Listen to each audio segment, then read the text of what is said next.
ఇక ముందు భవిష్యత్తులో గ్లాసుడు నీటి కోసం ఒక సంచి వజ్రాలను ఇవ్వవలసిన పరిస్థితి ఏర్పడుతుందేమో అనిపిస్తుంది.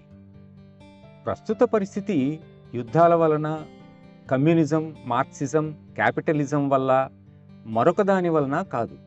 ఈ పరిస్థితికి కారణం కేవలం మానవుని దురాశ మరియు దుర్నీతి మాత్రమే. ఆధ్యాత్మికత దీనినే భౌతికవాదం అంటుంది.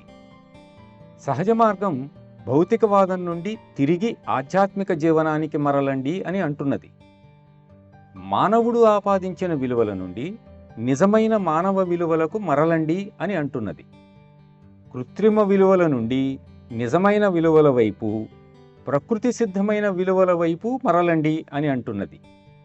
ఆస్తిని బట్టి, రూపము, ముఖము, తెలివితేటలు, అందం వీటిని బట్టి గాక వ్యక్తికి విలువనివ్వండి. ఈ భౌతిక విలువలు, అందానికి సంబంధించి మనకున్న భావనలు ఇవన్నీ కూడా మనం సృష్టించుకున్నవే. నాకు అందంగా కనిపించింది నీకు అందంగా కనిపించకపోవచ్చు. ఎందుకంటే నేను బాహ్యంగా ఉన్న ఒకదాని వైపు మాత్రం ఆకర్షించబడి వేరొక దాని వైపు స్పందించకపోయే వ్యవస్థ నాలో ఉంది గనుక.